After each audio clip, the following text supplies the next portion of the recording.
live on Nycos. Welcome to the I-9 COVID-19 incursion episode of Fellstone Chronicles. Today's episode, Apex Achieved. Today our cast is made up of currently two players. There'll be an almost third player when he comes back. Fortunately, with just two, it makes it easier. I'm going to have Scott introduce himself and then Travis. Give us your character name, class, race, and what dangers do you think lurk in the city of Apex?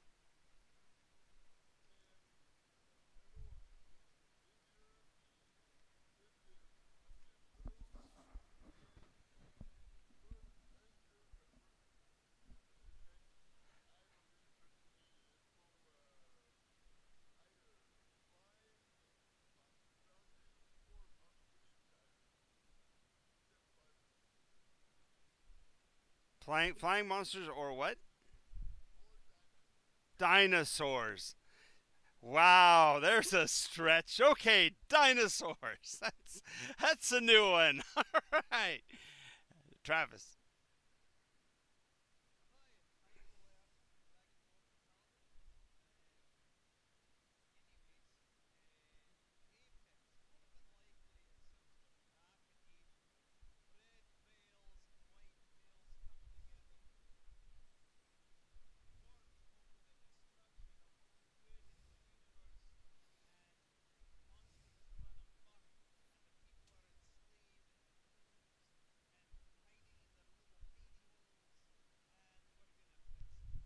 Oh, excellent, excellent, excellent. Well, as our story unfolds this week, we are, as we described, in the hillsides just to the northeast of Apex. We avoided the city center.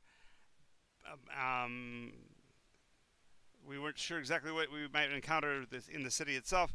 We did, on the southern edge, run into a knight and his retinue claiming to be a lord who was laying claim to the territory because of the current absence of the king, more than likely because he was obliterated in a uh, rather fantastic light show attack from above, precipitated by the arrivals of the other.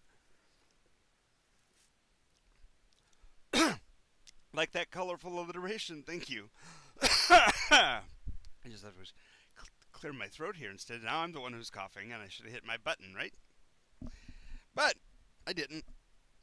So, as we are in a small copse of trees adjacent to uh, basically a homestead on the edge of town, our intrepid adventurers have but one more day of travel to what will more than likely be the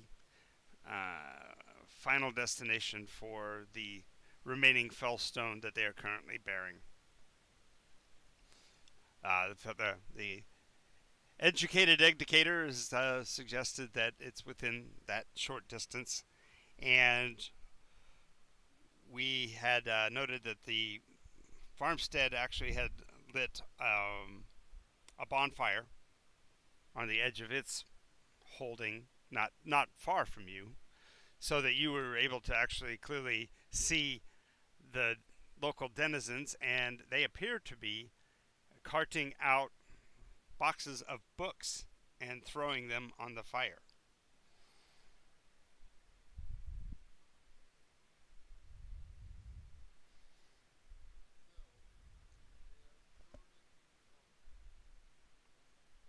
That's what it looks like. They're it's almost ceremonial the way they're doing it. They're bringing they lit the fire as any bonfire would, but then as they bring the books out, they roll the cart with them on board in a large circle, intoning some unintelligible verse of some sort. And as they complete the full circle, they then stop and pull a book from the cart, open it, and then start tearing the pages out, tossing the pages into the flames. It looks like they're going to be doing this for quite some time because the card itself must have probably 30 volumes or 40 volumes in it.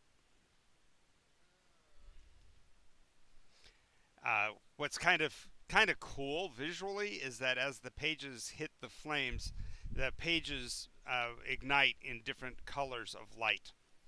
So there's flashes of reds and greens and even brilliant purples and oranges as the pages uh, catch fire. And this leads to a sparkling cloud of scintillating star-like uh, ashes and such being flung high into the air above the flames.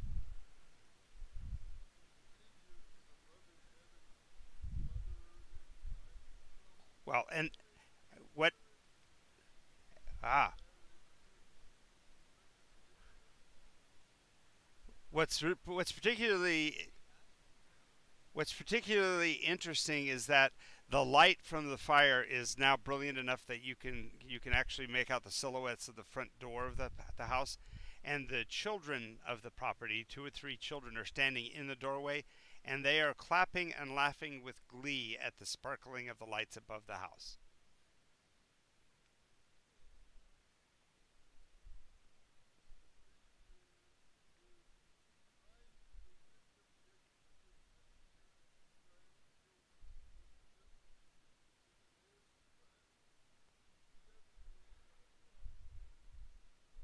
Well, since you guys intentionally avoided contact with town, going to go try to steal a book will be, oh, actually on the way in will be the more difficult pathway because the fire will from where they are they'll be able to use that light to reflect off of your presence. Departing might be easier once you actually successfully grab one of the books, but in the meantime there is that danger zone where you're going to pass basically within their field of view because they're turning and looking at the cart to grab another book off of it to continue this process. So,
oh, nice! We haven't used that. That's awesome.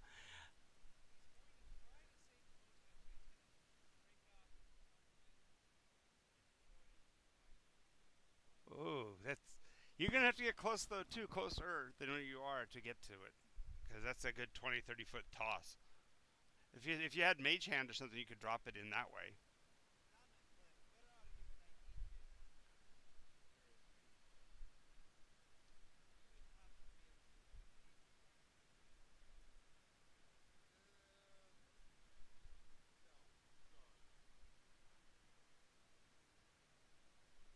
So both of you'd have to kind of lurk close to the fire, and your shiny white armor and stuff is gonna. I mean, it's that grayish dragon scale armor that's gonna reflect a lot of that light back at them.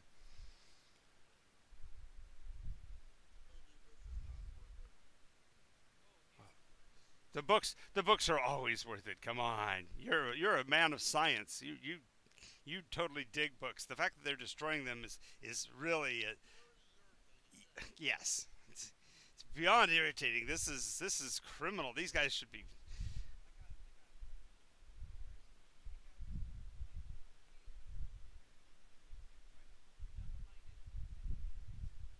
nice. Okay, I'll grant that. That actually, it's because you can just dig it in and then junk it forward a couple. And so the visual image becomes a Scooby Doo moment as this tree trunk slowly itches forward, closer and closer to the fire.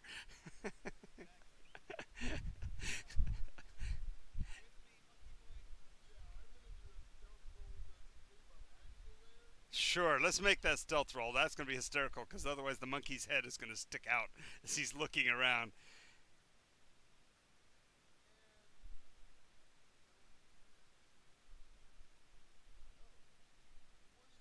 Oh, yeah, no problem. You stay well behind until you get within closeness, and then all of a sudden, uh, basically with a kind of an overhand throw, I imagine Valera's tossing the chunk of incense.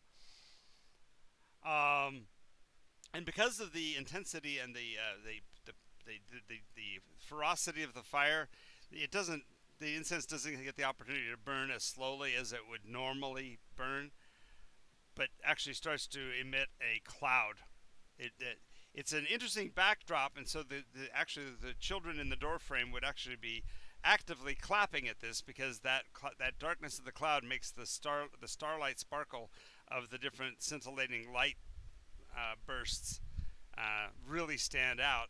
And so for like a couple of seconds, there's almost an awe-inspiring stop of action as everybody's standing and watching this. But then the aroma of the cloud starts to creep down away from the fire, and the people that are throwing the books uh, seem somewhat shocked. They look around uh, with great concern, trying to figure out from whence does this clearly what must be a magical attack happen. And as they're spinning around and looking, fortunately the nature of the shield is such that it only looks like a chunk of wood, so they overlook it and they grab the cart and start to pull away. But because it's so much lighter than it was before, they actually drop several volumes off as they run back towards the house. The look of terror is real though, and it's kind of it almost scares you how terrified they look as they're looking towards the sky.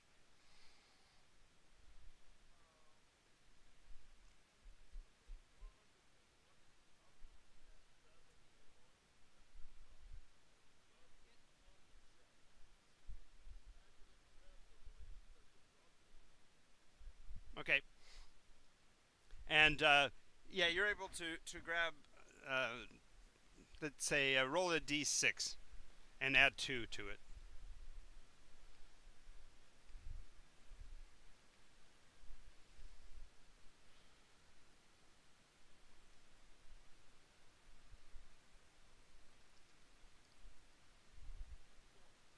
4. That's what you rolled, or you rolled a 2 plus a 4, plus a 2. Okay, so you grab 4 volumes. They're pretty weighty, heavy books. They're not like American modern paperbacks. These are the larger, foot and a half tall. Yeah, and two of them have metallic bindings, and the other two have what looks like leather and wood binding. But you've successfully grabbed 4 of the volumes, and you're tottering back, looking to the skies against the foggy background of the smoke cloud, which is now just now the horrible stench is getting to you. So you can see partially why they would run, because it's awful. It's horrible smelling. Um, you see against the shadows. There's definitely multiple things airborne in the darkness beyond, and that the sparkles are giving light to the scene, but the fog occludes what it that the smokiness occludes what they really are.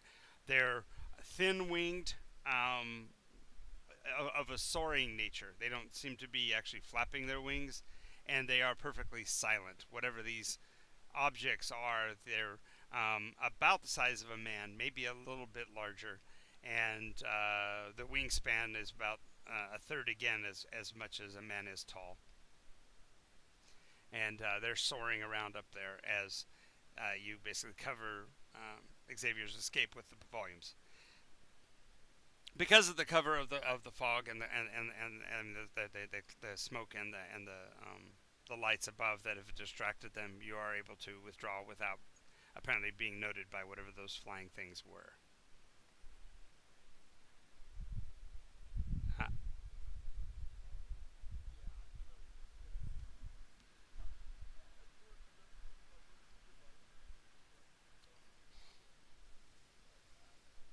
Okay, so the covers themselves, the lettering and stuff, literally looks like it's been scorched off of the covers.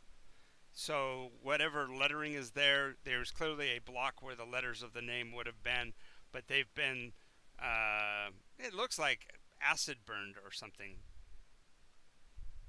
The books are all still sealed though, and these are the kind of tomes that have that little clasp that latches to hold them closed. So, like you said, these are not these are not just little pamphlets. These are full-on tomes.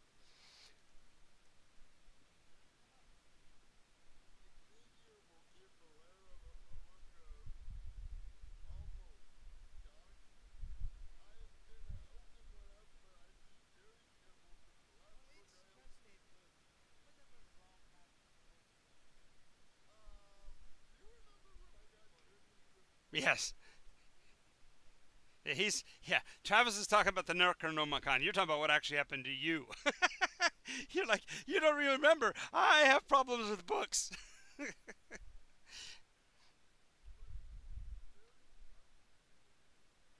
Okay, so when you, as you pop the seal, so to say, on the volume, when you actually release the seal, there is a squealing sound, high pitched, almost like the sound of a fire searing something.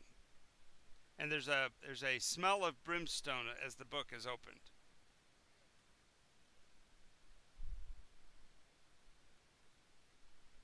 Can you adjust the mic just a bit closer to your face? I can't quite hear you, Scott. Just got to turn the microphone boom itself. There we go.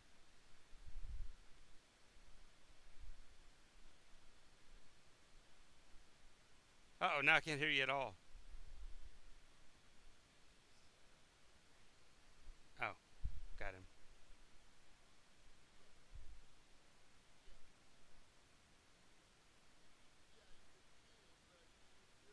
Now I can. Now I can. Yeah, it just the boom mic was too low below your chin, and so I didn't hear you a minute ago. Now I hear you fine.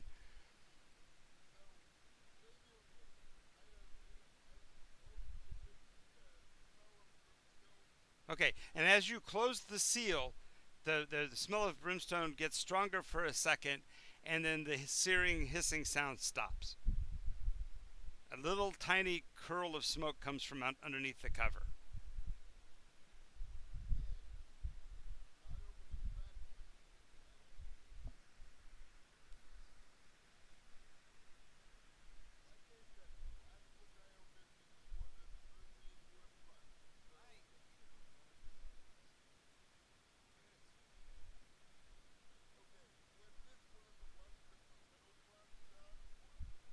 That was one of the wooden ones.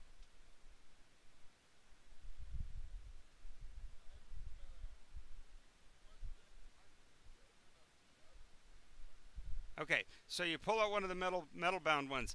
The cover in this case wouldn't be susceptible to limited burning or whatever, but still it looks like the front of the book has been attacked. It looks like it's got metal, like somebody took a sharp metal instrument and dragged it across the lettering to make the lettering completely obliterated, so you can't read what the cover said. It's like they hated the book so much that they destroyed the cover as well.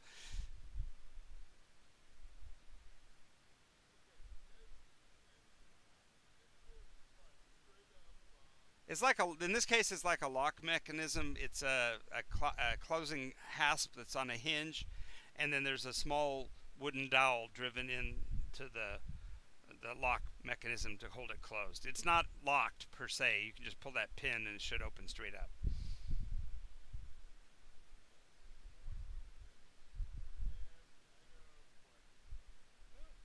Yeah, exactly. As you pull the pin out, you the smell of ash, um, of burning wood is almost instantaneous, and you can feel the heat from the central core of the chunk of wood in your hand, the little pin, as it is ignited. It's just starting to burn in your hand, so it's starting to smoke and such. The metal hasp is still closed, and even it is starting to warm.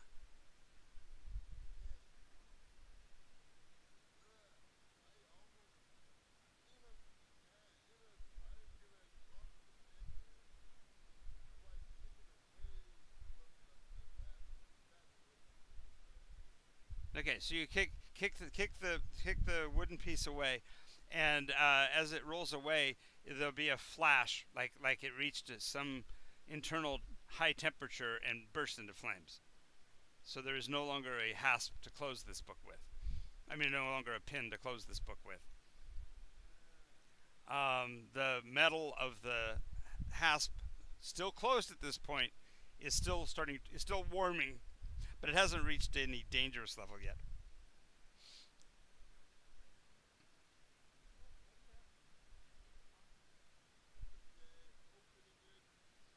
Okay, as the book opens, you'll again hear that searing hissing sound. But this book is the pages are made out of vellum, which is actual skins, parchment, and so now you got that really sick flesh smelling, like flesh, burning flesh smell coming from the cover from the book.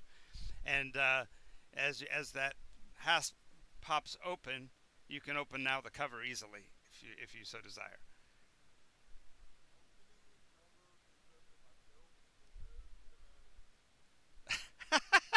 He's looking over your shoulder, going, "Come on, open it! Come on, come on!" As you flip it open, the lettering on the page ignites all over, like the whole page must be being held over a fire source.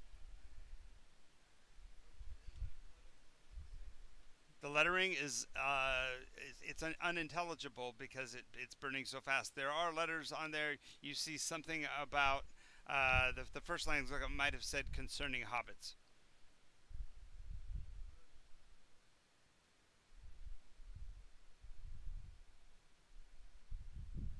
But then the page is now completely in smoky flames. As you try to pull that page up and out of the way, you see that all of them are already starting a process of decay and burning off. Like for some reason the words themselves are being obliterated just by contact with the air. Okay, closing the book, the hasp won't close, but by this time the hasp's temperature is like that of a teapot handle. It's warm. You can feel that it's continuing to heat.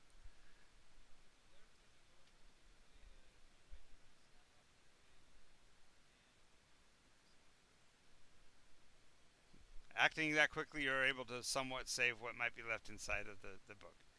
It does reseal, and as it does, again the sound of the cooking action stops.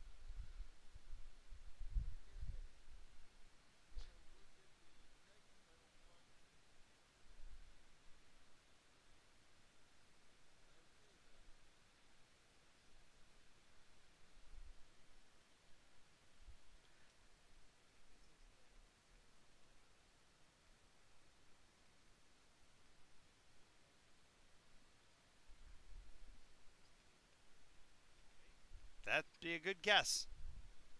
This is the kind of stuff that even Xavier would remember from the histories of what the Revening did. In certain cases, it physically obliterated books. In other places, it ceased to simply erase the writings. The more powerful, more magical a book is, the more resistant it is to the Revening, and the farther it is from the Revening date, the more volatile the material becomes.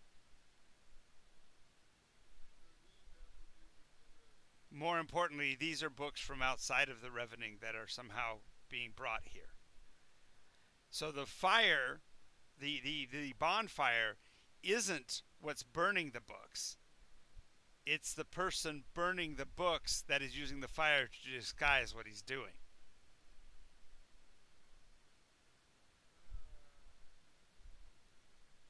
So you have basically found one of Xavier's nemesis in the world, a culture that believes in the destruction of history.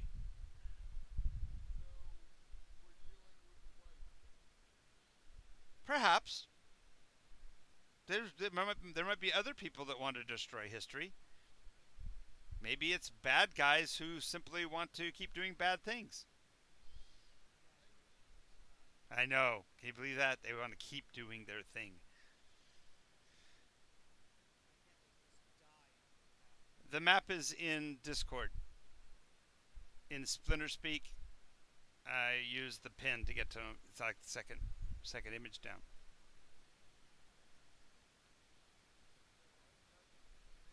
Hey, Jacob. Welcome to the game.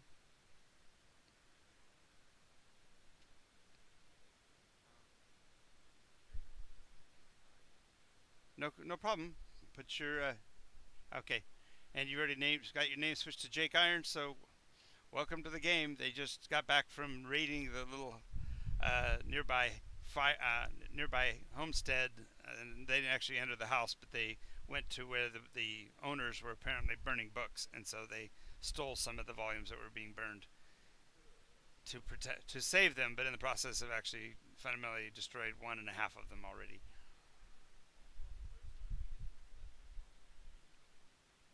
Oh no, no, you closed it. Right. The second one you lost a page, basically a page and a half. So they're not completely destroyed, but they are. The forward, the preface, the dedication page. Who needs to know those folks?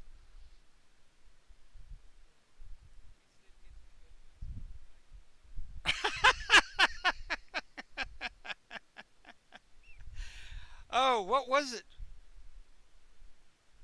What was it in Flight of Dragons where they're looking at the history and going, oh my God, they killed a dragon. What was that we were watching?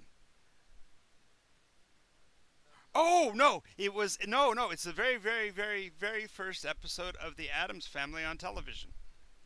Way back.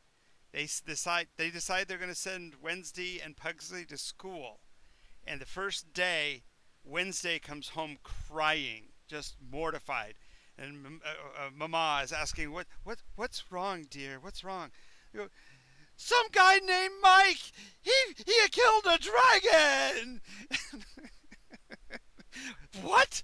Those noble creatures? They killed a dragon? So telling. Oh yes, it's the very first episode. If you go to Netflix, you can watch them now. The entire series is on the original black and white series. So the very first episode, I thought of you when I saw it. I said, "Oh, yeah. Now I know how Valère got to be the way he is. Those terrible people. That species is noble and has been here longer than mankind, and they're destroying them. How awful to tell children these things."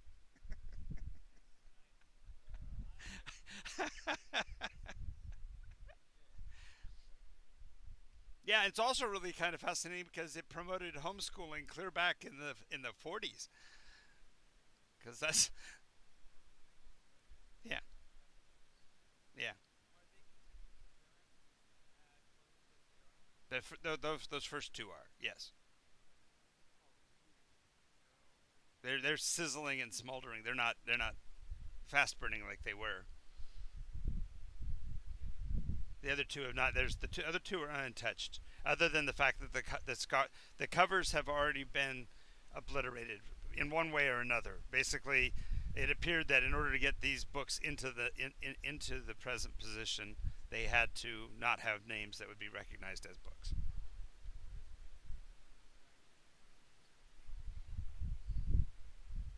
Okay,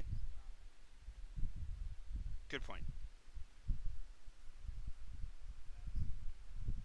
Oh, the two that are still smoldering, or the okay, right, right.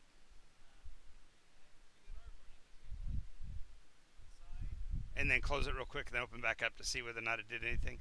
It will actually it actually halts the fire as long as you're looking in at the books. You can still smell the smell of burning, but they're not currently still smoldering.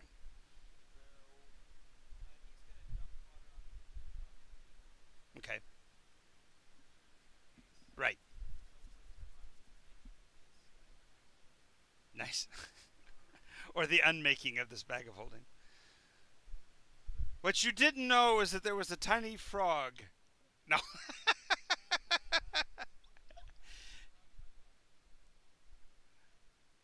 if you think that's the only one.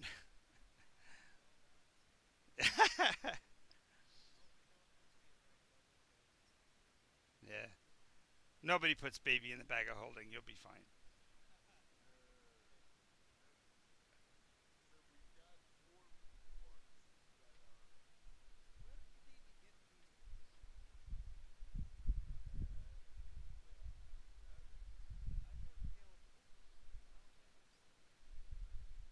Right. And that's arguably not in the now anyway.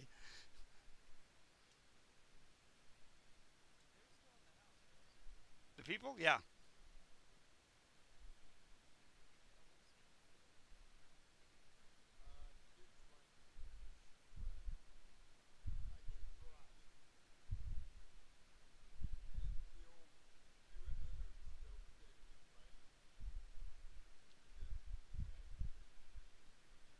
Okay, so for clarification, the bonfire is still raging, so there's still a big fire near the house. So there are going to be fairly active long shadows near the property. So you should be able to get fairly close to the house without being noted. Do realize though that you will be putting yourself between the fire and the house at some point in order to close with the house itself. Unless you go far, unless you want to go far downwind, so to speak, far to the south of the house and come back up around from behind the house in the darkness that way.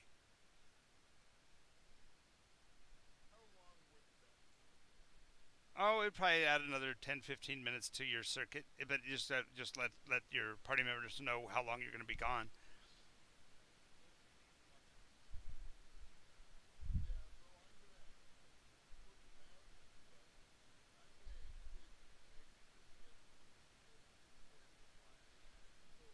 You guys notice, by the way, you guys do notice that Jacob has awakened next to the fire. He's been sleeping there, so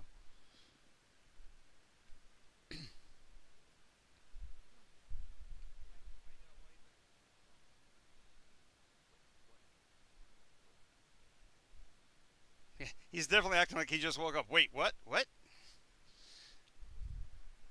Okay, so Xavier circles around, gets to the dark side of the house, if you will, and from here you can see that there are indeed objects flying about in the smoke and the dust up above. Their wingtips are sharp and pointed, somewhat bat-like, but their flight patterns don't suggest bats. Instead, they seem to be gliding on the warm drafts from the fire. They're traveling in a clockwise circle at three different elevations above the fire. The nearest of them, you can barely make out the facial features, if you will, of the creatures have a prolonged snout, uh, sharp gray teeth against an even darker gray form. So their teeth still glint reflectively in the darkness. But these look like it seems odd, but these look like gargoyles, but they look like they're fully articulated, including long tails with a spade-like ending. It's being used basically to provide guidance as they glide in a circle. Yeah, but they're too big. They're size of actual gargoyles. They're almost 5 feet tall. The lowest one is like only 15 20 feet up. It's almost like they're trying to get to the fire. Either they're being drawn to it like a moth, or for some reason they think they might be able to pull something from the fire. Are you going to stay and observe them a little bit longer, or are you going to go ahead and approach the house? Try to avoid them.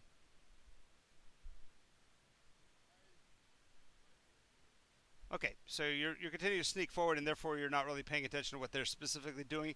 But it does look like almost like they're um, catching insects or something. They're actually grabbing tiny things out of the air as they fly and cramming them in their mouths.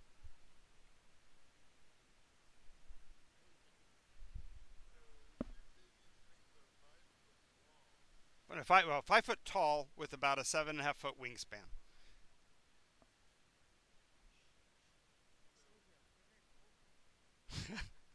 the rock in your pocket is vibrating.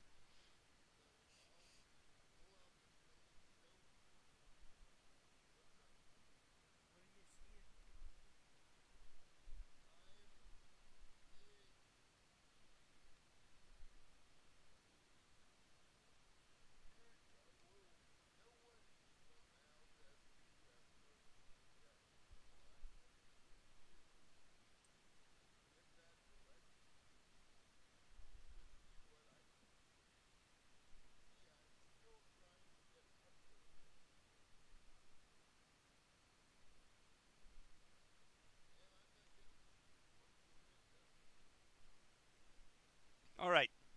As you're closing in on the windowsill, it's the surfaces of the windows seem to have been intentionally smudged. Looks like somebody took ash and dirt and just literally caked it on the outside of the glass. Therefore, you can see occasional glints of reflection from the glass, but it looks like they intentionally have blotted it out so that you couldn't see into the house from the outside, nor could you see anything outside from within. Perhaps it was to protect the children, but for whatever reason, they've made it so that you can't use the window as a clear sight inside unless you actually clean a spot on it. It's just completely smudged. You are towards the back of the house, and by the size of the house, you can determine it's more than likely just a one room kind of a shack. So you should. So if you do clear a window, you might be able to see something. So.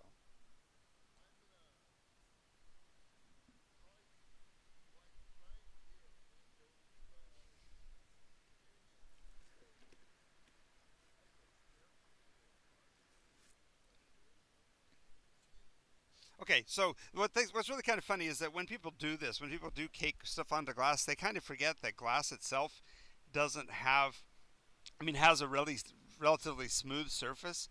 So you're able to actually just stick a clawed fingernail underneath the corner of it and break off some of the occluding stuff, and so you can break off enough to actually look through. And that glass is actually quite clean because the smudging dirt actually would collect any dust that was on the glass and pull that free as well. So you've got like a completely uh, clear look into the house. And as you push your face close to be able to take advantage of the light within, you do see there are 9 candles in a circle. And seated in the center of the circle is an older person. And that person, with their legs crossed, are sitting with a book open.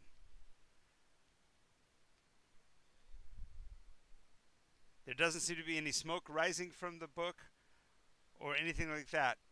The 3 of the children are sitting with rapt attention looking that direction, but the fourth, a little toddler, must have noted the fact that you cleared a little bit of the glass because they're walking towards you, little like a little 3-year-old.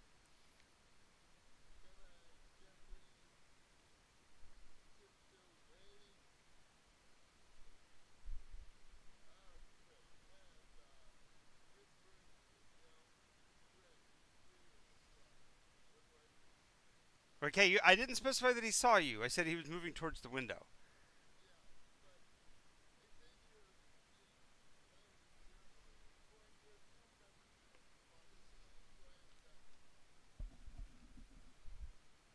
Okay, so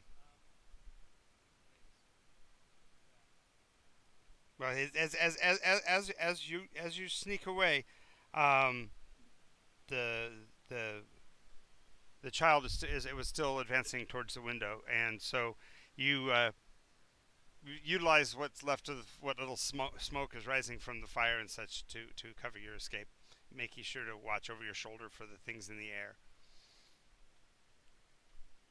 Okay, so you now completed the circuit and you're back to camp.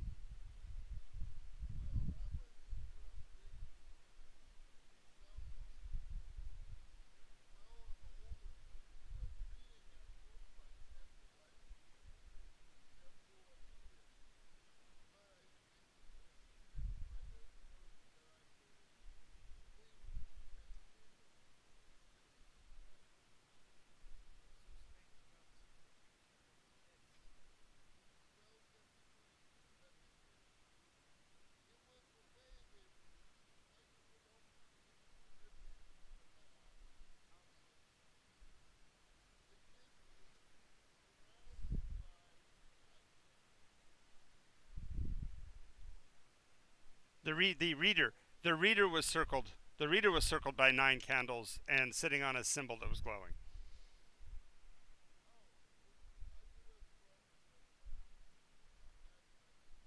Yeah, you would have noted that it was protective magic. That's fine.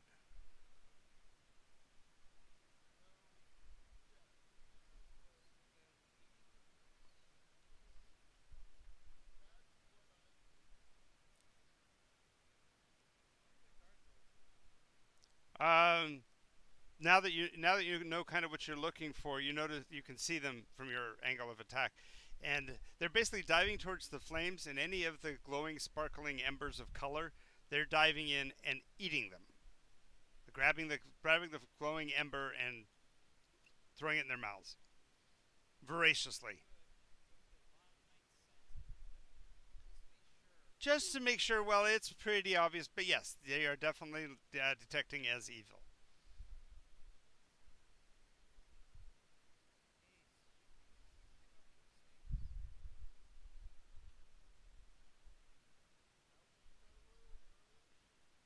There were 5, 3 different elevations, so spread out.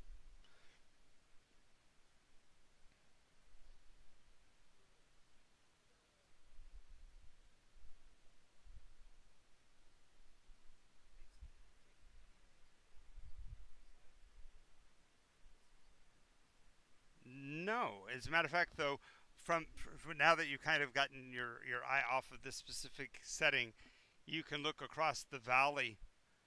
Like I said, you were climbing up and out. As you're looking back across the valley, you see probably hundreds of little campfires like this, bonfires. Like the whole of the city is possibly engaging in this same kind of activity. Just calculating the number of volumes, if each one of those had 40 to 100 volumes, you're talking about something the size of like the Library of Alexandria being systematically destroyed.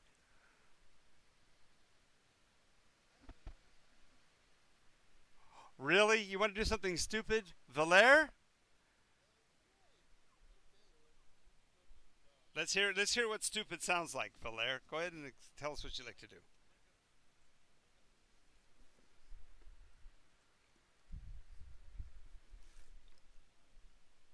A nimbus beam? Yeah, you could do that.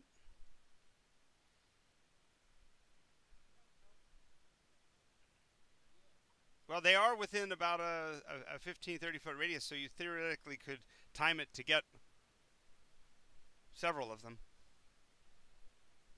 There she is. She's late. She's late for a very important date.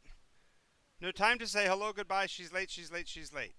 Yeah, yeah. So you guys actually are getting ready to launch this Nimbus beam, and you accidentally kick one of the sleeping bags, and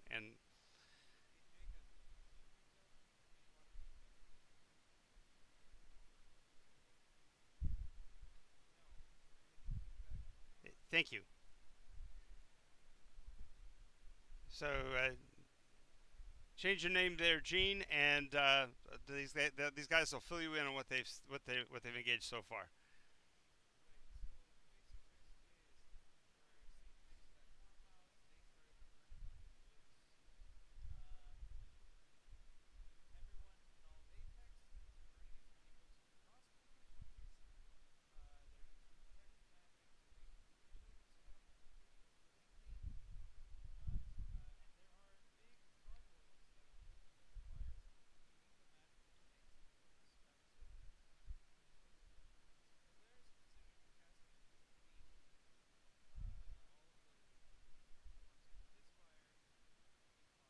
There are there are roughly 5, maybe up to as many as 10 of the gargoyles believed to be over the fires.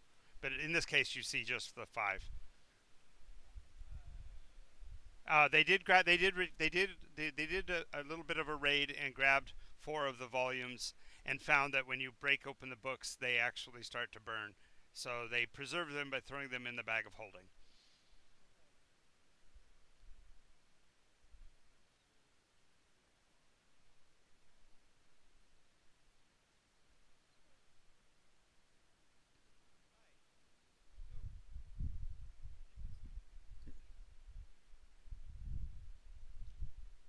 Nimbus Beam is well, in the meta that's what, a fourth level spell, third level spell.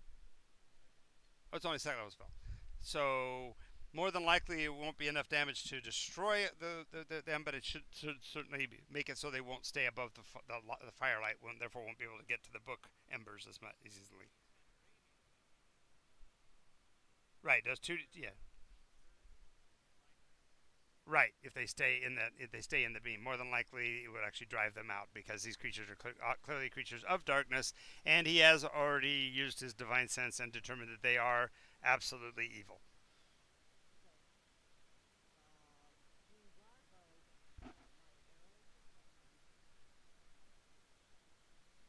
It's a possibility. You don't know. If they are true gargoyles, the stone like nature will cause them to be resistant to the damage of a bow. Sure, why not? Uh, she's preparing a bow shot. If you're going to light them up,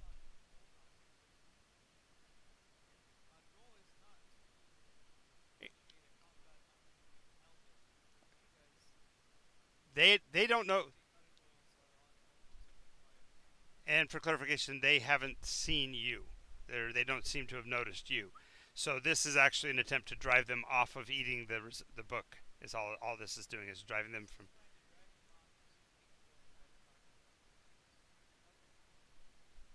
for one specific place, and hopefully the Nimbus beam light won't be enough to draw more gargoyles, or at least give you some time to get to the house first.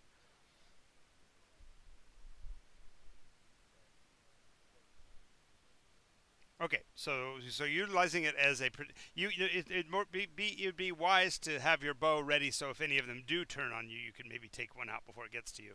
But generally speaking, yeah, there you go.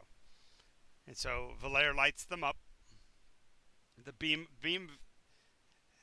the beam seems to be quite effective since there is it's nighttime and there's no nimbus in the sky.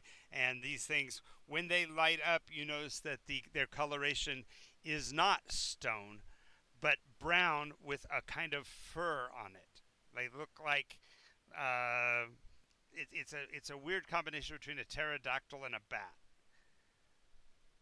as far as their wing structures and their prognathic faces, um, their mouths.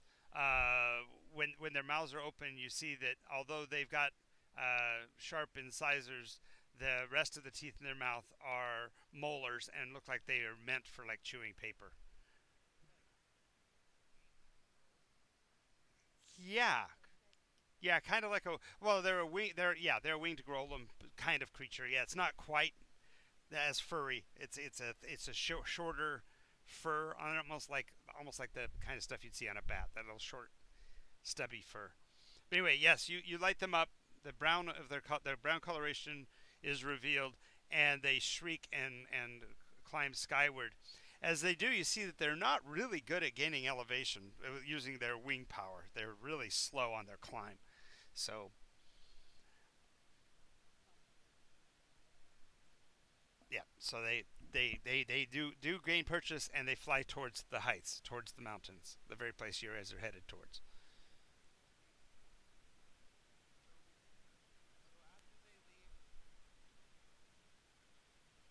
No, no worries.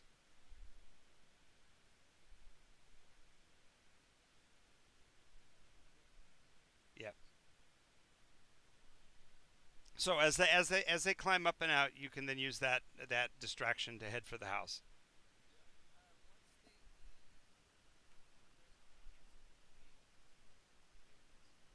Somebody else noticing. Yep. Yes.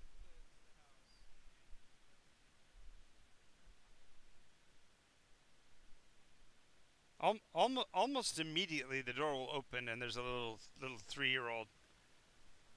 She's pointing at Xavier and going, "Funny monkey, funny monkey, funny monkey."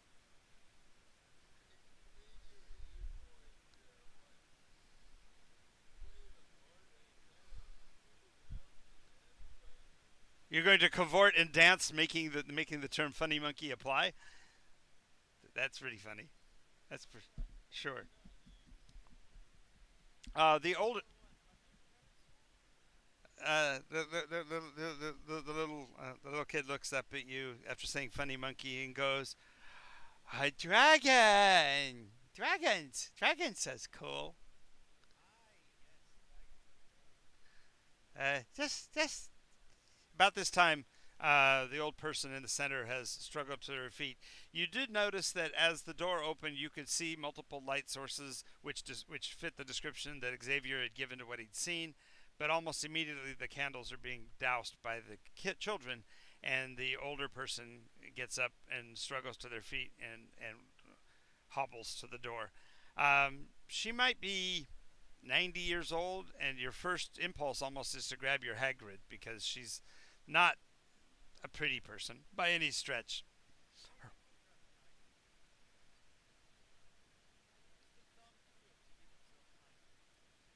Okay. Um, well, remember it's a like 3 foot by 3 foot, so it's not when you pop it out, you clearly you know it's a big thing. So as you're pulling it out and taking a quick gander over it, you're not registering any within the within the mile range. Um, but the older person gets the door, and although the appearance gave that off of a female, the whiskers on the chin of this person at first make you think maybe it's not a woman at all. But her voice gives her away, and she says, what is it, children? Oh, strangers have come, strangers in the night." Looks past you skyward and says, "Odd night to be traveling, travelers. Come in quickly, quickly."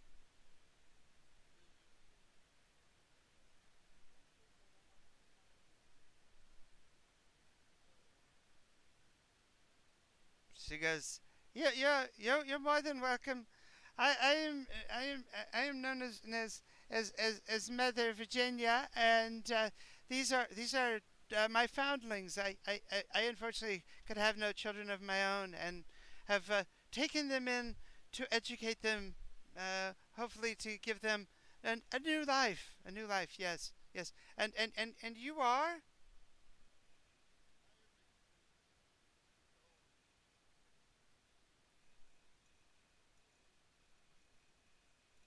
history buff in this place." I do love a bit of irony. Welcome, Xavier. And who is your warrior friend there to the left, the young one? What's his name?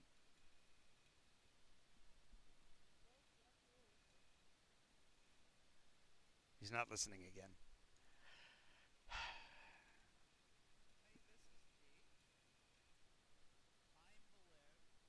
Ah, very nice, very nice texture and scale pattern. Are you related?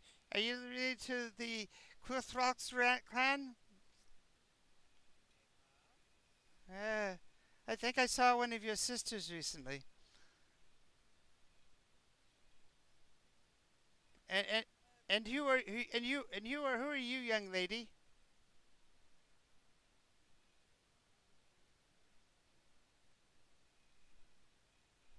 I'm sorry, I didn't catch your name, sweetheart.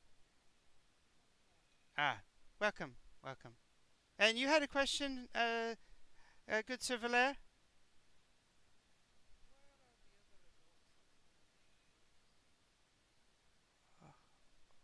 Oh, you must be confused. There were no adults burning books here. They, oh, well, they don't live here. They.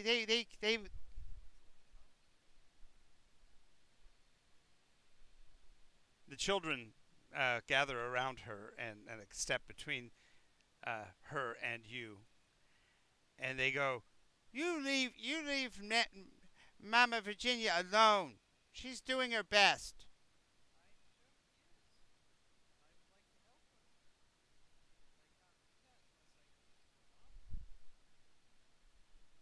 She kind of looks at you a little bit sad. She goes, "Well, the magics do take some time to wear off, so I really can't answer your question now, but Let me say this: if you do reside the night, by morning you will understand.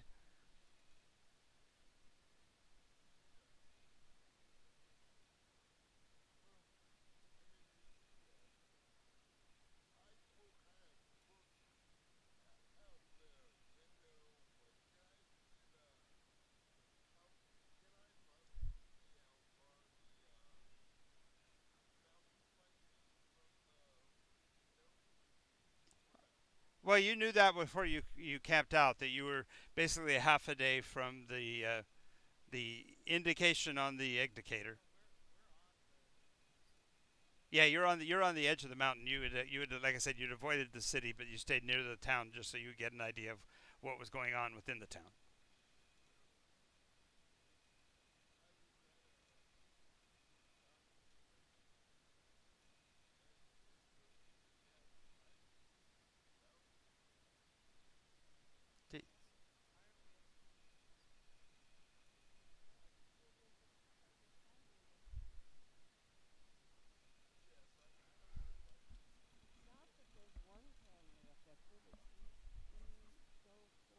Aye, but I don't like the way she said, I'm sure if you stay the night, you'll know what's going on. I don't like that. That sounds to me like something's gonna happen. Yeah, Xavier. Um, what is Xavier's class? Oh, he's a rogue. He's passing himself as a scholar though, so I keep thinking of him as being a spellcaster, which is really funny because Yeah, I can do it.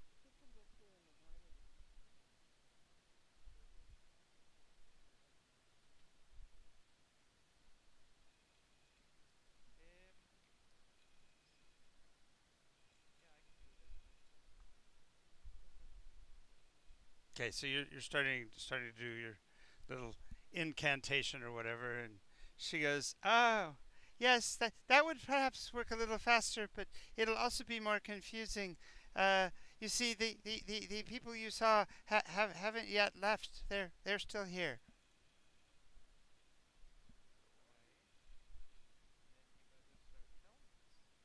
As I said, it's difficult to explain, but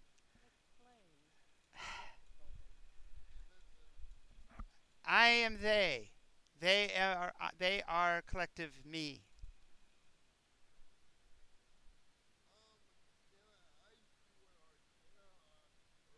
Sure.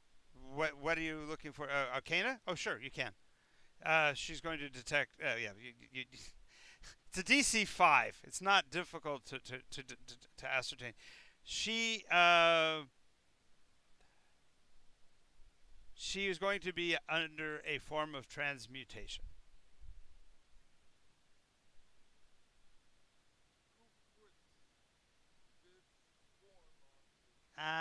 We did.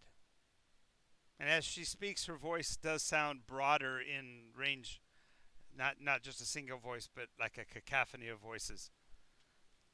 But why? It's a necessity of practicality, my boy. We have to transfer the information much faster than we would have preferred. Transfer what information? The books? Yes, and she points over, and you see that one entire wall of the little hovel. It looked like mud and wattle, but when she points at it, the illusion will drop, and there are hundreds of volumes. Why are you burning these books? We- You let them. I'm not burning them. I'm utilizing the magics encased in their protections to prevent these children from being harmed by the dangers outside. There is someone who would rather steal this information from themselves that lives in the mountains in the distance, and I will not let this happen. We are doing the best we can, and if you judge us, dragon, we might find ourselves at odds. I'm sure we could find ourselves at odds, but why burn the books? What does that do? We're not burning them. We are removing the evidence of the knowledge they represent, even as we transfer that knowledge to the next generation. Yes, you can make Well, no, no. You as a player probably know what these are, but you as a character don't. So, He's gonna do his divine sense. okay, you get a bit of a confusing signal. The old woman detects as good, but the parallel personalities that she represents translate as evil. The two people that No, make her up. the six people that make her up. The children. Children are detecting as innocent, as good. Okay. Well, like, is there any undead? Anything?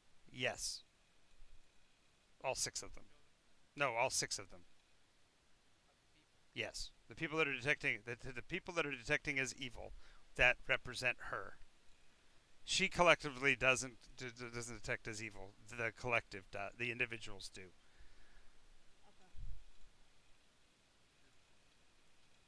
And about this time, the first the candles have all been put out, but at about this point, the woman will fall onto the ground and contort, and she goes, "It will become more evident momentarily. Please don't let them harm the children." I'm not talking to you. I'm talking to him. And a second personality, the body just kind of rips apart in front of you. So get to make wisdom save DC 15. Everyone. Everybody. Uh, That's why you get advantage on the roll because you were warned. I You're still yeah, with a +5. You're still going to make it. Plus a 5 is a 20. Yep. I got 18. Jacob, he's not here. I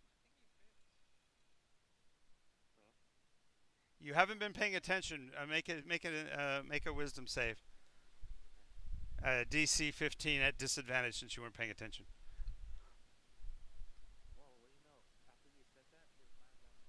Yeah, you get to roll twice though, and take the worst of the two.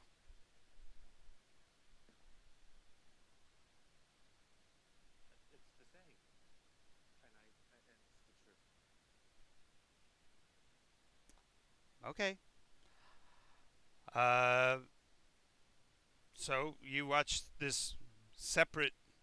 It literally looks like there is now a fifth child in the house, and this little boy, as he rolls up and looks at you, you see that his lips have marks where the lips were at one point sewn shut, but the wounds are still there, but there is no thread across them. He has black pupilless eyes, and the body already smells of death. Oh, you poor little thing.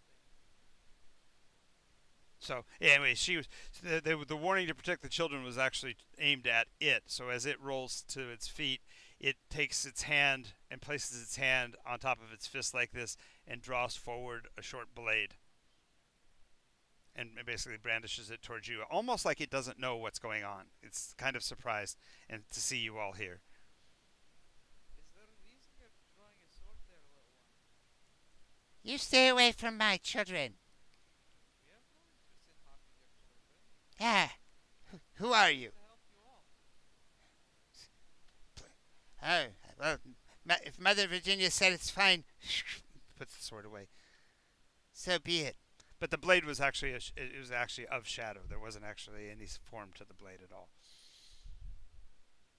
So, can you tell us any more about what's going on? Yes, we're trying to save one of our oldest archives, and we haven't much time since the uh, taskmaster has arrived.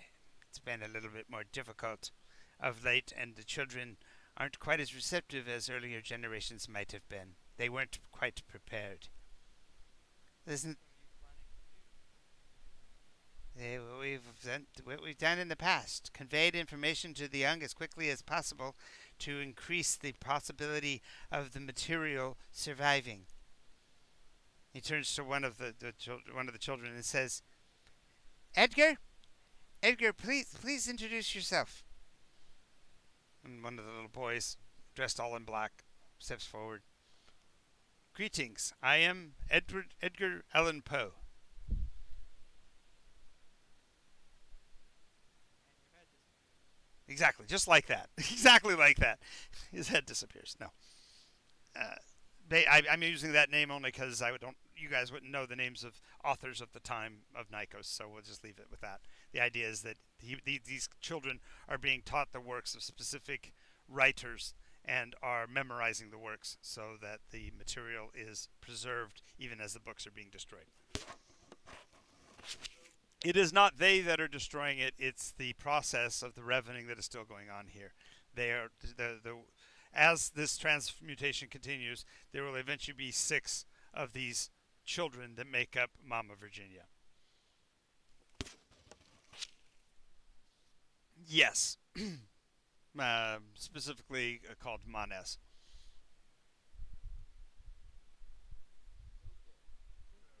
Okay.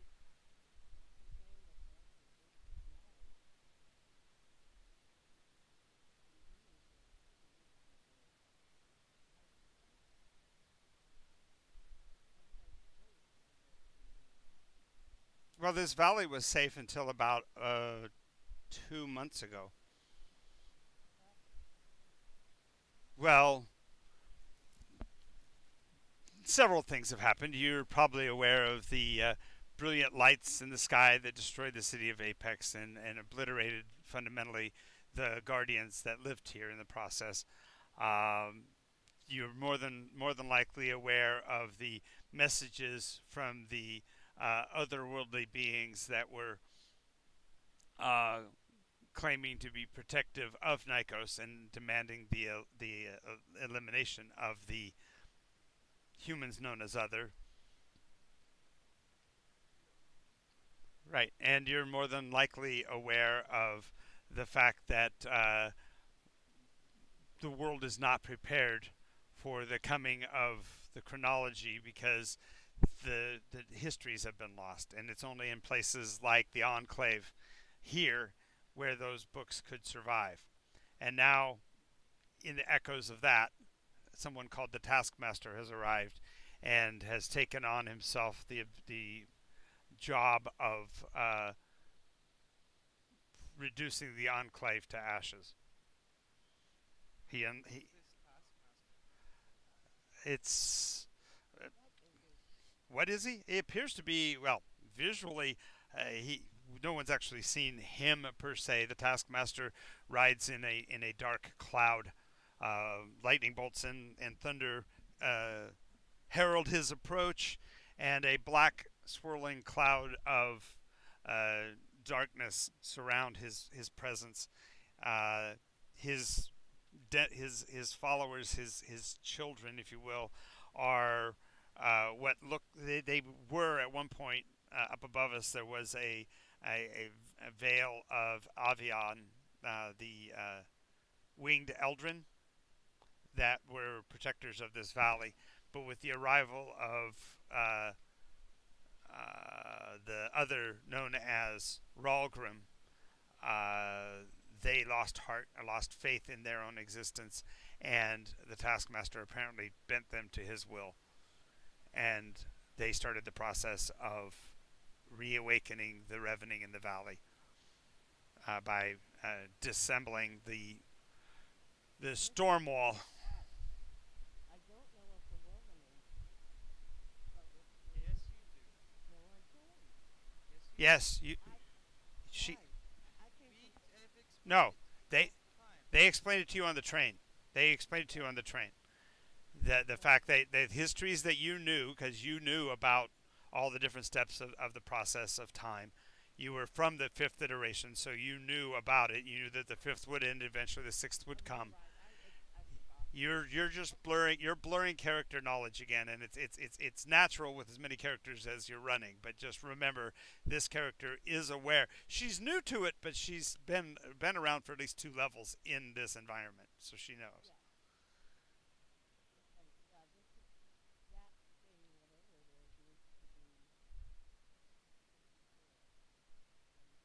It's a force of nature. Now, at this point, it's a force of nature. It's a natural occurrence. The city of Apex had originally built a storm wall and had been one of the few that actually were aware of the transition because they were so close to its point of origin. Hint, hint. Since they were so close to its point of origin, that they were actually able to encapsulate the power of a storm in the actual fortification walls of the city. When the other arrive and hit the city with the beam of radiance, it blows down the storm wall and basically allows for the taskmaster to make his move.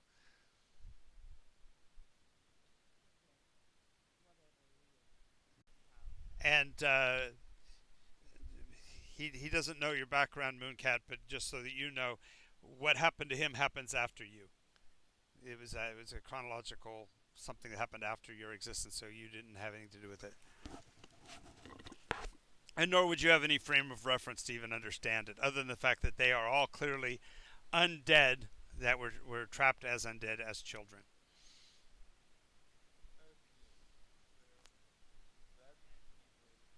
Yeah. Wait, so as I was saying about the mission that we're on, Yes. now you know why. Yeah. Say. Yeah. That was for you guys. Adventuring party. Now you want to know why Valere comes places with the Fellstones? Now you understand. This has got to be something that has to change.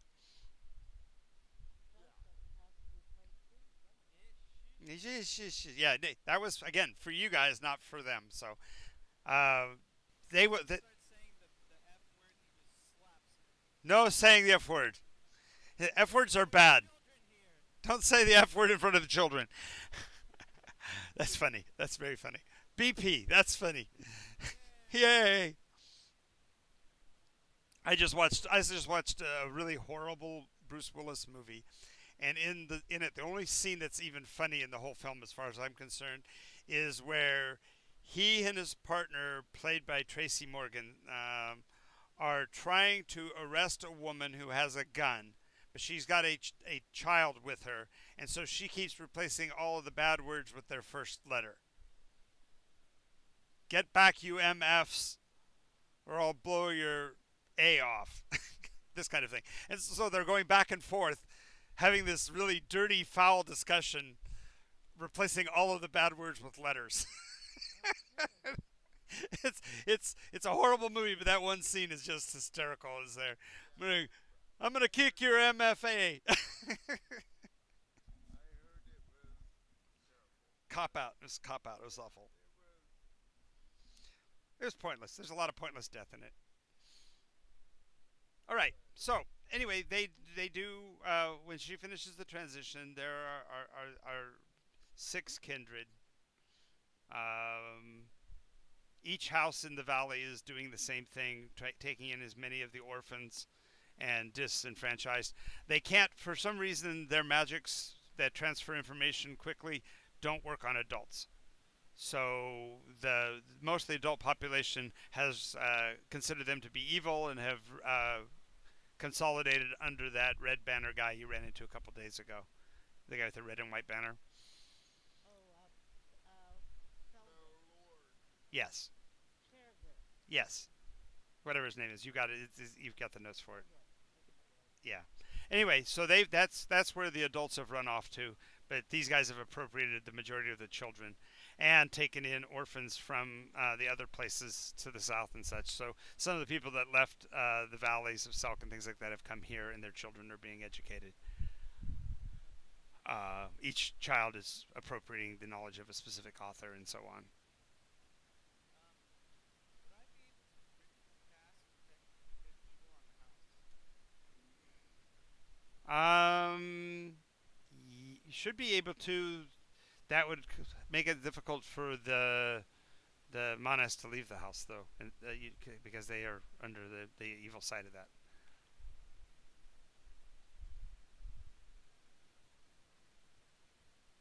You can make a safe room for the kids if you wanted, or for yourselves. I'll do that. Okay, We'll make it safe. okay. So when they're not actually in education, they can go back into those spaces to be safe. But other than the little toddlers that have a hard time paying attention, most of the children are yearning for the knowledge. So it's not a bad thing. They're not. It's not like they're being harmed in any way.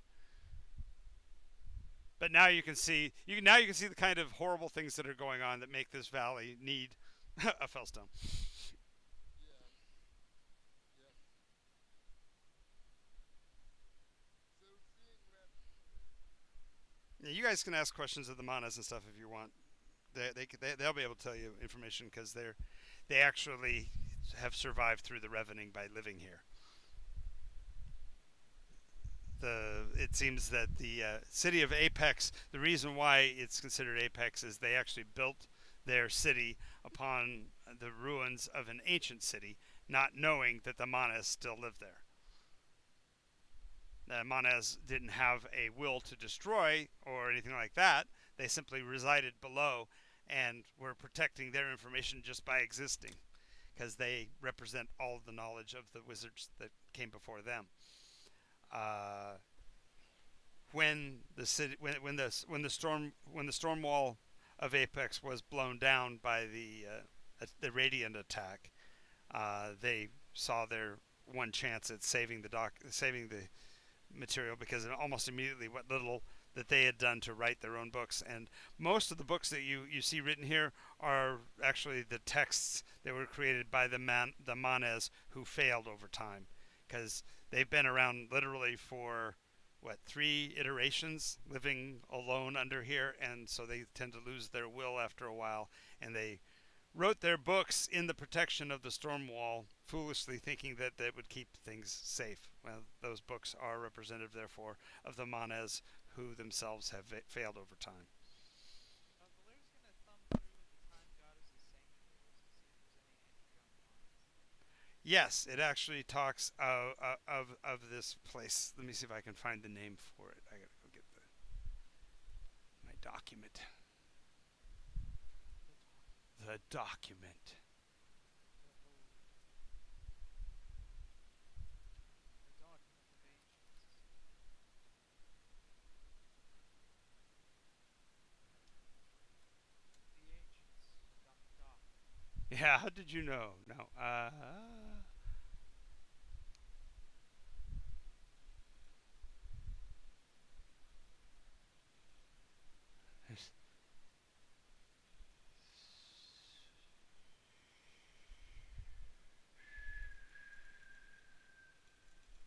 Text Textus Septus. There we go. Textus Septus is supposed to be the last of the libraries, built by the manas right at the point of the Revening, that they saw it happening and did not want to repeat the histories of the past, and therefore created the seven-sided storm wall that basically protected this space in time. So they actually built the very concept of the apex was actually something they built, and it was recorded in your time sanctuary record book. Hey, well, your story checks out, that's for sure. Good on you. So there is, I mean, there is. It seems like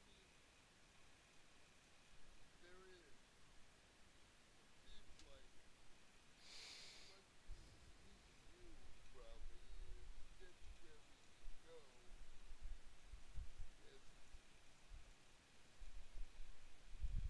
quickly as possible. Expeditiously as possible. Yes. Well, we can help you with that somewhat. Some of these children actually have made the escape from and not the children in this home, but in town. We can get you to people who escaped from the taskmaster's domain up in the mountains.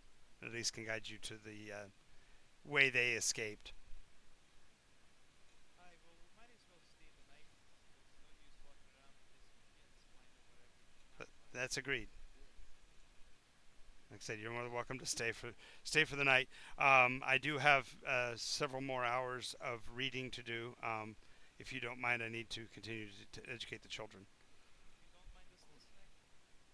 it won't harm you nor help you, but yeah, you can definitely do that because basically what this person does is they read a tome, but the tome is actually representative of the multiple works, and therefore reads into each child's memory, and it sounds like gibberish when she talks. So you won't be able to pick up any of the So, words. based on that, well, that's why we couldn't read the, this is out of character. That's why we couldn't read the books we in the beginning because it was, No, the reason why you weren't able to read the books that you were getting is that the revening is already in effect. We are able to create, right, and seeing the knowledge is what puts the revening into effect. right. oh, okay. Literally, their wish was for the histories to not ever be known. So the only way is for that knowledge to enter your head magically, and to do that, you have to be in a place where the book can be read. And so each manes, actually the collective, each group of six can open a place of protection long enough to open a book and read it, and that book then transfers to the children. Hey Xavier, Yeah, Yeah. if you watch carefully, you may need to learn their speed reading technique. there is that possibility. Yeah, I'm gonna actually You know, do you it. had books, it'd be nice if you could read them like lightning speed for them. So I'm actually gonna try to see if I can glean how many. Well, more important, let's see whether you have a knack for it. Roll percentage dice for me, starting at 5% and ramp up. I like the way you think, John. I like the way you think, Travis. I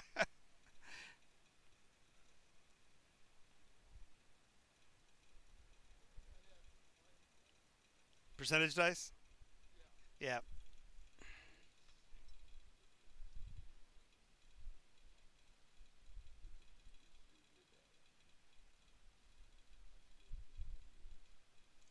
Well, you could almost do it with a 20 sided. It's going to be weird. You're going to start with rolling a 20 sided dice and wanting to not roll a 1. Then you're going to not want to roll a 1 or a 2, and so on. Yeah, we'll do it that way because I don't know how that will work out. I think the curve might be a little too steep, but we can give it a try. so You can roll the percentile for it if you want. yeah, could someone roll percentile if I at least so I can find mine? Great. Okay, so you got 5, 10, 15, 20. You got 20.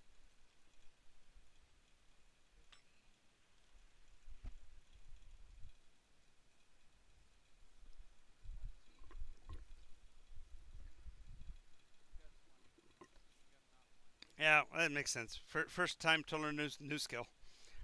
So that means that when you go to read a book, you have a 20% chance of understanding the rhythm of the writer and therefore read the book faster. Oh, okay. But it's under you got to roll under 20%. Okay. Now would that apply to any book It or literally applies to any book. What you're learning is the rhythm of writing. okay. So that's not necessarily I have to hear or Nope. play the Nope. okay. Nope. Nope. It's just that you realize by listening, because what you're hearing is the person that is speaking 6 volumes at the same time, and so for your ears to understand, you have to pick one group of those words to follow, and you can do that on a 20 or less. And since that conveys to you reading the data faster, it applies to any written work. Cool, cool. Makes you extremely well suited to stealing information. I mean, gathering information. Yeah, you're a rogue.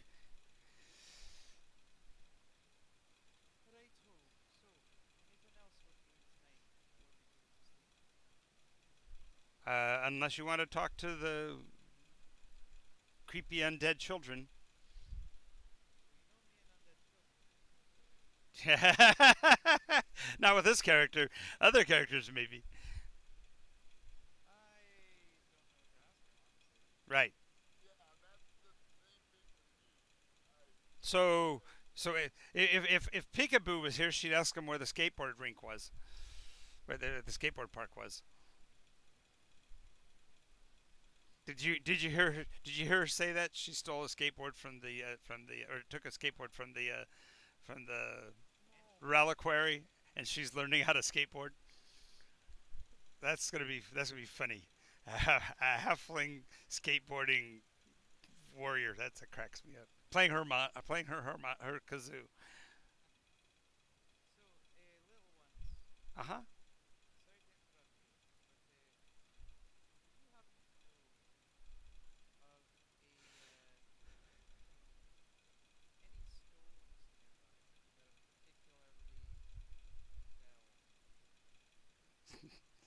They kind of look at you funny. No, but I'm sure that either the taskmaster or the oh, what's his name, the human leader. We don't even pay attention to him. But the guy in the red suit, he might know. Oh well, thank you. Hmm. Oh, you meant those children. I'm just clarifying. You're asking the Manas. Okay. When you said children, I'm going. The kids aren't gonna know shit. Oh, you're not talking about those kids. Yeah, Yeah. Let me go take a look I'm not because gonna talk to the dumb ones. I'm not gonna talk to the ones that are undereducated. Just I want to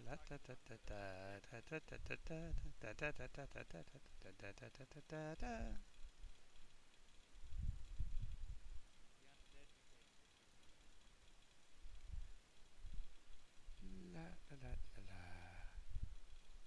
Oh yeah, yeah. I could tell you where there's one, but it's not a fun place.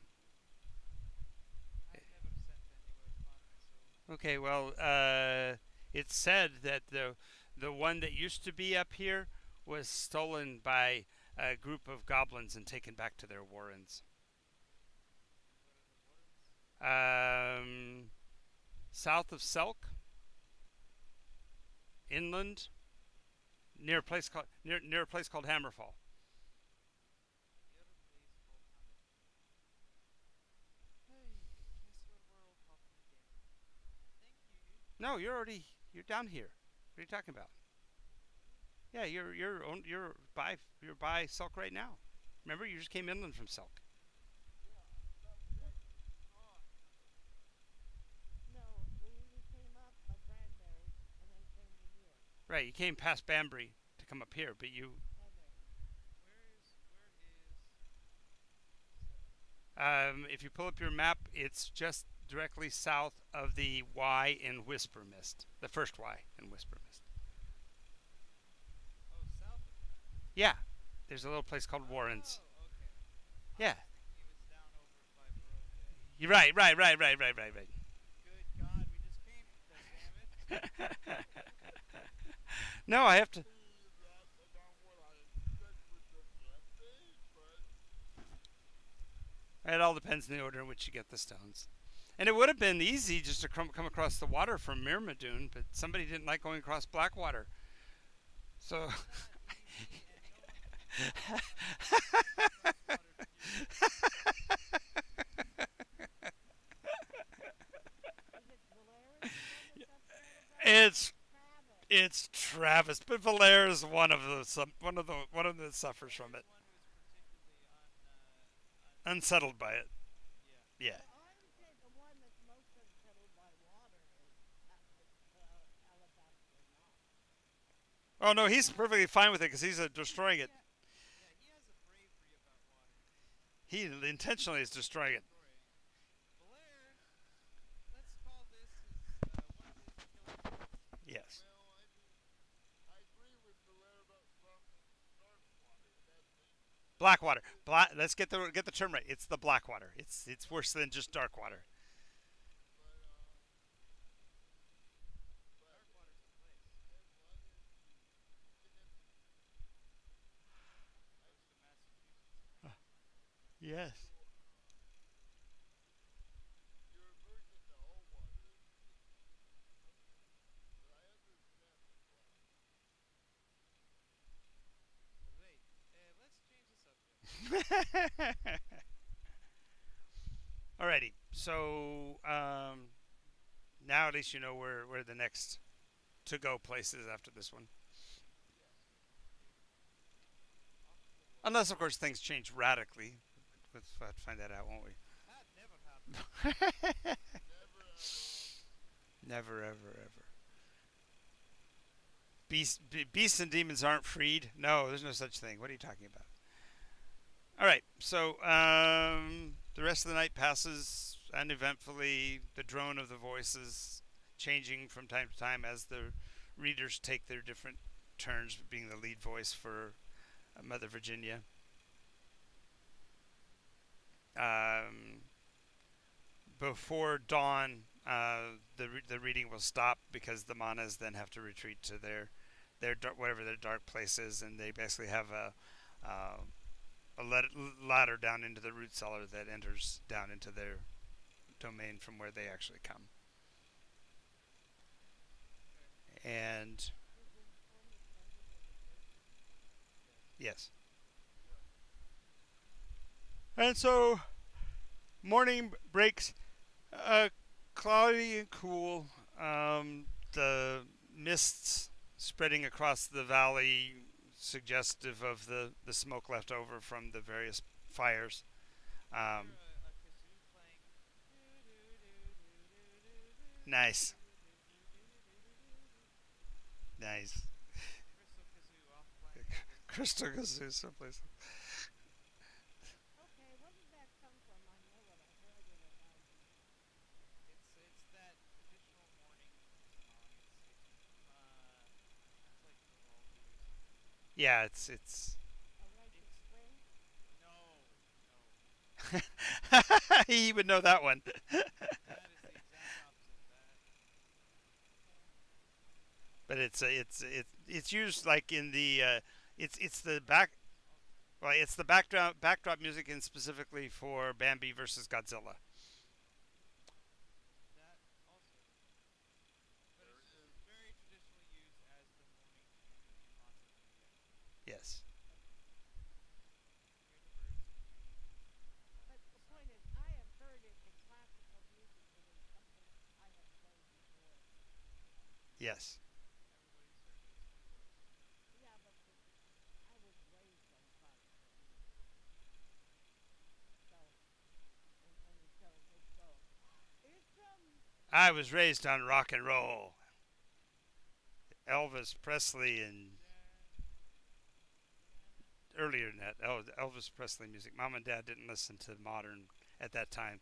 So my folks didn't like Mamas and the Papas and the Beach Boys and that stuff. They liked the older So come on now. rockabilly stuff. I remember. I remember much of it. So onward All to right. glory. All right. So the wreath of smoke is held below where you are on the mountains. So even though it's a little bit hazy here, the actual layer of smoke is lower in the valley, basically hiding most of the valley in a scudding grayish cloud. In the distance, you can see the remains of the castle of Apex rising like a ruin out in the center of the valley. And up on the mountain, you see a black cloud circling the top of the mountain. And it's that classic, terrifying, rolling smoke kind of a cloud. That it's not just sitting still, but it's an active, tempestuous Yeah, storm. wailing and Yeah, bolts of lightning. Yeah, there we go. That's the Chernobog song. That's yeah. Night on Gold Mountain. Yes, terrifying music. Da, da, da da, da, da, da,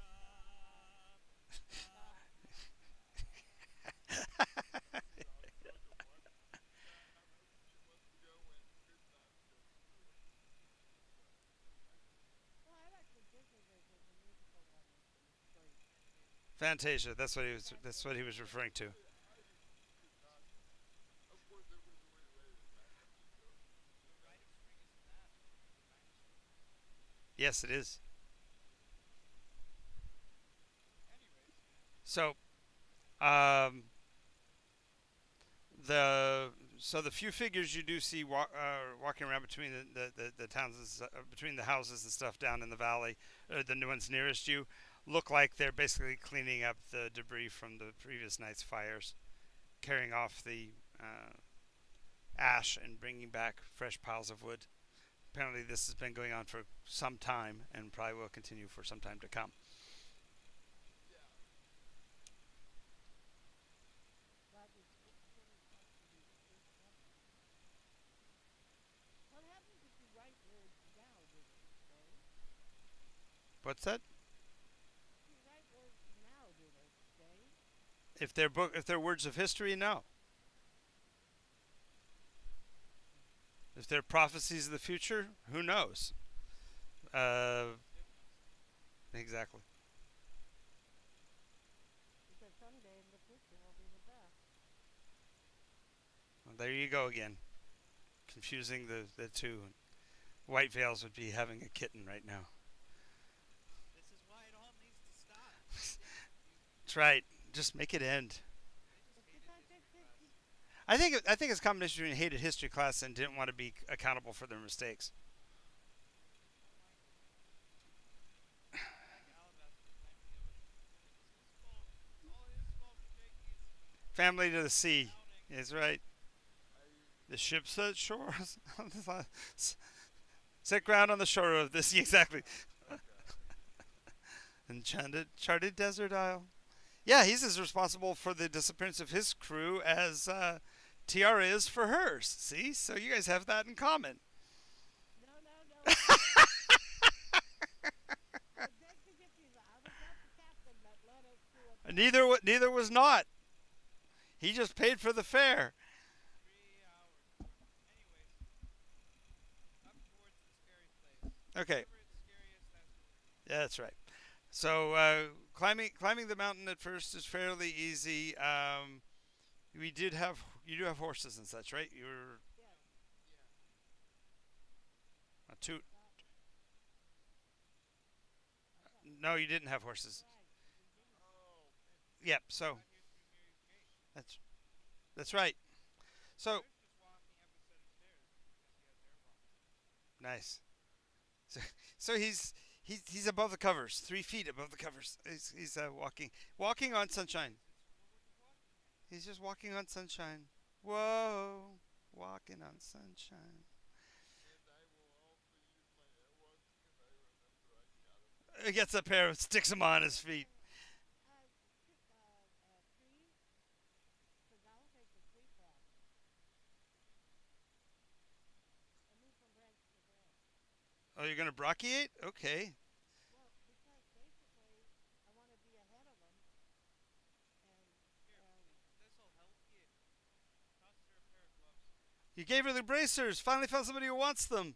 Yay! Swimming and climbing. Yep. Allow you to use full movement speed while brocking. So you are Tarzan. okay. No, she's Jane after she's hung up with Tarzan. Yes. Yes. Okay, so yeah, she goes up the tree and then move from branch to And branch. take a walk. Yeah. Right. So anyway, you're climbing up into the hills and such here, and you'll come across about probably 2 miles up.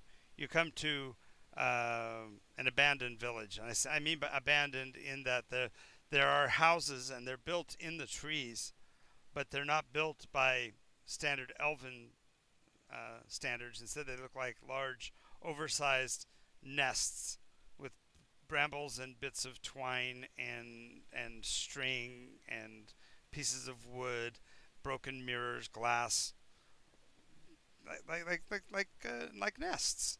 But there's probably 6 or 8 different nests. I just want to say that if he's got any magics, he can't see us coming. Because I got my amulet against scrying. Nice, nice. He ain't magically seeing what we're getting. Yes. Okay, onward. Yeah. Hey, what are these nest things? Okay. Well, it looks like I said, they have little curved, like thatched roof structures over the tops of the nests. But as far as the inside of them, that's fundamentally what they look like is like small, rather tidy actually nest structures. They look like a mess from the outside. They look like just bundles of twine and stuff. But inside, they've matted down the floors and have used mud to fill in the spaces to make it kind of smooth.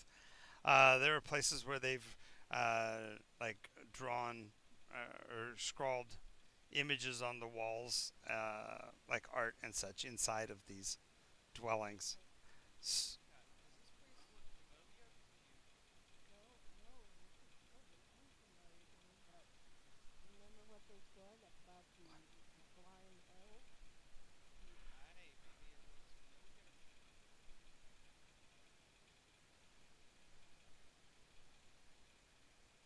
Maybe you're right. um, it I don't know if we had winged elves in my iteration. in every iteration you've had the oven. Okay. That These are different We, than the ones that ride Arthur. right. These are not um, bird riders. the Altus the Altus elves are what she's looking for. Okay. But, Um, but these are like distant cousins. They're they're, more barbaric, less civilized. yeah. Um, moving through this little village might have had as many as 6 or 8 families, and you'll see that near the north end of town, farthest up the mountain, there is a place that is marked with uh, I don't know. I don't know. I'm trying to think of how you would mark this. I guess it would be marked with excrement, like the birds actually all defecated at a place when they were shedding the last of their old forms. But in here amongst this are must be 2 or 3 dozen Avan children that didn't make the transition. Their hearts were too pure for corruption. Instead, they died in the process. So, and they were just left out on the surface. So they're been shredded by the different, uh, Other animals. yes, the different scavenger creatures that might live up on this hillside. So Um, they, so for clarification, looking at this, uh huh. I'm gonna look at the art and just, like, can I tell that these are the creatures we saw in the village before, or? Okay, so the size of the nests and the wingspans they're reminiscent of them, but they don't the artwork and stuff here basically suggests beautiful creatures of elven nature, and what you saw was a corrupted bestial form. It's like they were turned their physical form transformed by some really horribly nasty fell magics, Yeah. and in the process their children were not their children couldn't comprehend of the evil of the new nature, and therefore their children basically died in the process. And you're really not certain whether the actual converting evil parent units might have been the very ones to kill them, or whether they died other causes. But they're spread over an area, and it's you talk about something that's demoralizing. If you had anybody, this is really a horrible scene. This again, Yeah, just I'm trying to convey how truly evil the Taskmaster is. I hope I'm succeeding. He is a to do this to an entire people is incomprehensible. So what you're saying, just so in case you have a reference point, this is quantivist level, or Yes, Quantivus or pedophile level. The red veil. The pedophile is so bad we don't even remember his name. Quantivus we remember basically I don't because think we bothered to find out. I, I really don't think we did. I don't think so either. I think you saw what he was doing and decided, yeah, he Yeah, often said. needed to go. Slow way while both repeating Scott's you phrase. make your way Slow through progress. this area, he stops and looks back at the lodge.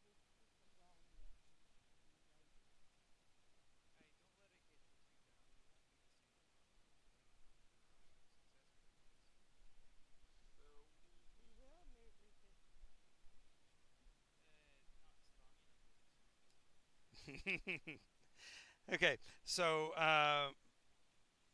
as you go a little farther up, you see additional signs of um,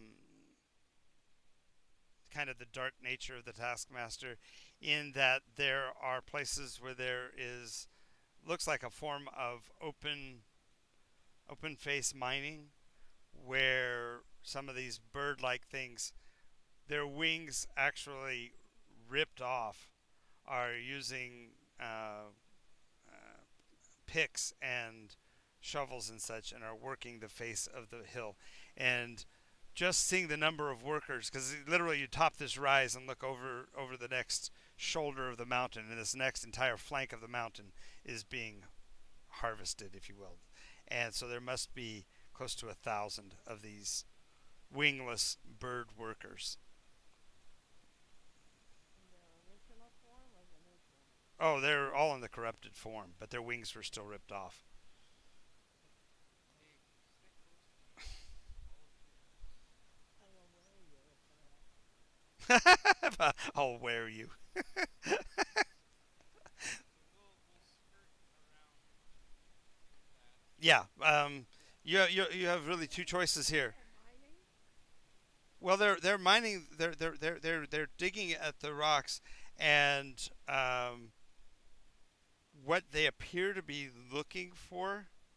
Um, every once in a while, one of them will pull a or pluck a stone out of their collection of rocks and drop it into a different bucket. And so those buckets are full of golden uh, objects that reflect the light quite well from here. You can see the glint of gold. So you're thinking that it's just typical ore mining for gold, but if so, it must be like one of the richest veins ever because it's just laying there. He was wondering if it was gravelings. That could be. Since you already got experience with gravelings, that is a I don't. you don't have. That's right. This group doesn't. You're thinking of the other group Okay. from Selk that So knows. it is. So those weren't natural to my time. Right. I didn't know it was a iteration specific of. It couldn't come about until after the imprisonment of Lim for a while. So Okay.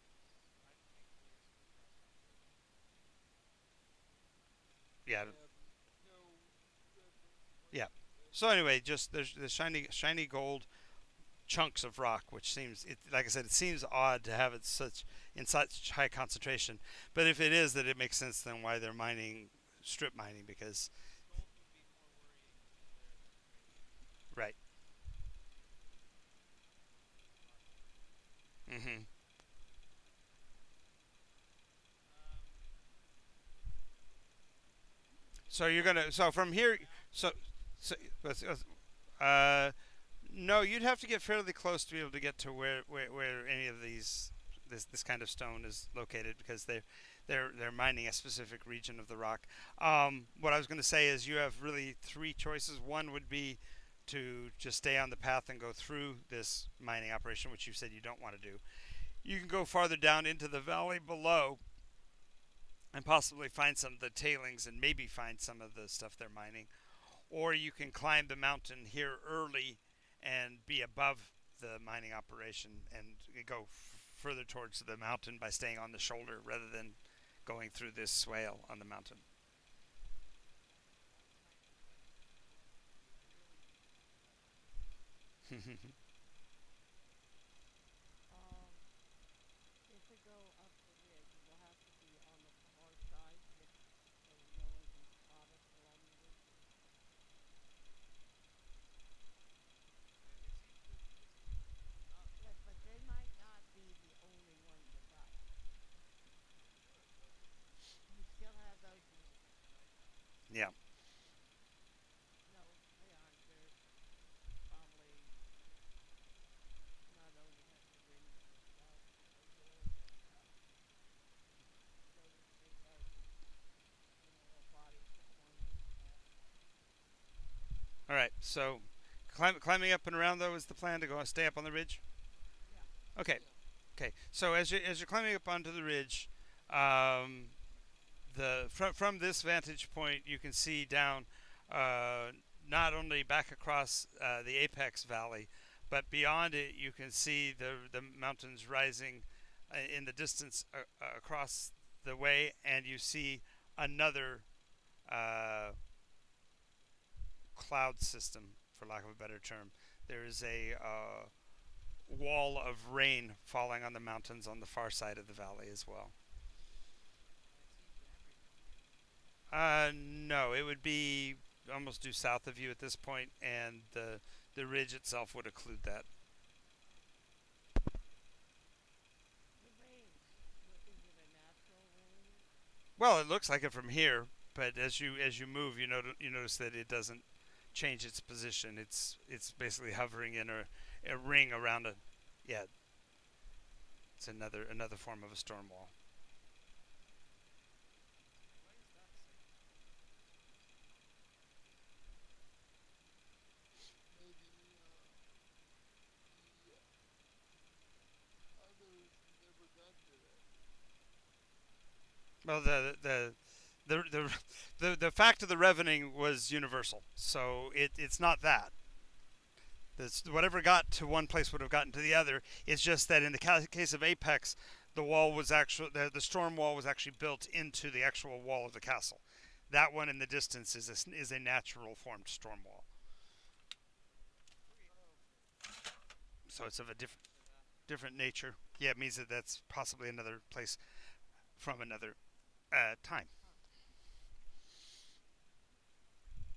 It is interesting to note how many places down here in the south um, survived by getting into storm form early. So it's part of the wonderment of the history of it all. Anyway, so climbing a bit further up, you'll see part of what has kept the miners working is there's an eyrie. The structure of it is kind of fascinating, particularly to Mooncat, because it's formed in the it's sculpted in the shape of a giant eagle, and right in the place where the brow line is for the eagle's eye is a large enough space for those ugly brown flying things to be uh, hanging out, so to speak, in the morning. They're not out flying around by any stretch, but you can see them lethargically crawling along the surface of the brow ridge. How big is this thing? The eagle's head, it's about the same size as something like Rushmore. So we gotta get up past that to get to the top, or Mm-hmm. No, that's, yeah. You go past that to get to the top. How many of these gargoyle bat things from this distance? Oh, from here you can see that the let me do you a favor and get you what they're called. Again, back to the document. The document. The document. Da, da, da, da, da. If only.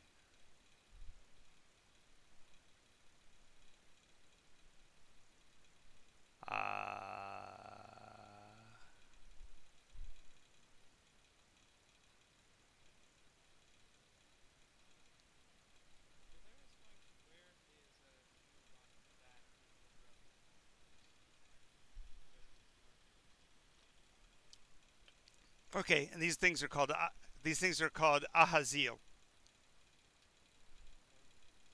Aha! Ahazil. What, you mean the gargoyle, I think? Yeah, the gargoyle things are called Ahazil.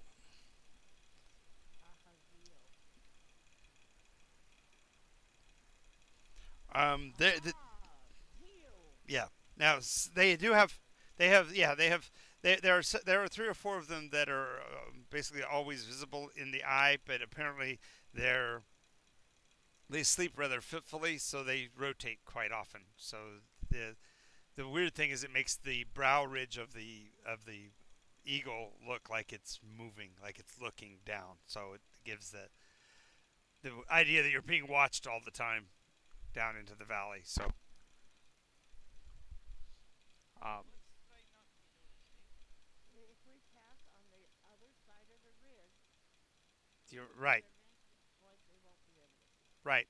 So as you climb up and over the ridge to the other side, you'll find it's a lot less palatable climbing. It'll be a lot more difficult climbing to be on this side. But the other thing is that across the expanse of that valley, looking northward, you can see two or three airships lazily drifting in the wind going northbound. Did we have those in my time? What airships? No, no, What are those? Big Did white. you not see the airship that we had before you left? That was no. She didn't because she didn't. She was on the train I only. hopped on the train. I know, but we got off the train and Yeah, said but I. there's a Venus airship. Oh, But I you saw would have a seen. ship. You would have seen one. She would have seen I one. would have seen a ship on the ground. Yeah, it would have been anchored, but you would still would have known it was an airship because there was no water anywhere near. They don't sit on the ground. They don't just float above the surface. They can go high in the sky. This one can. Right, right. So you're just you can be amazed and point at it, but what we're getting at is that you shouldn't be completely surprised by it. It's definitely newfangled advances. I didn't know they could fly that high. Came on point if you couldn't fly that high. I just thought they float just a bit above the ground. Like can this. let me check and see what color Oh, great! I've just been notified that there's been an additional confirmed case of COVID at my work facility. Oh, The last day that a person was there was the 24th, which is a week ago. Um, we will continue to protect your safety. If you have been in contact with this person, you will be contacted. So, Yay! yay! Isn't that great to know?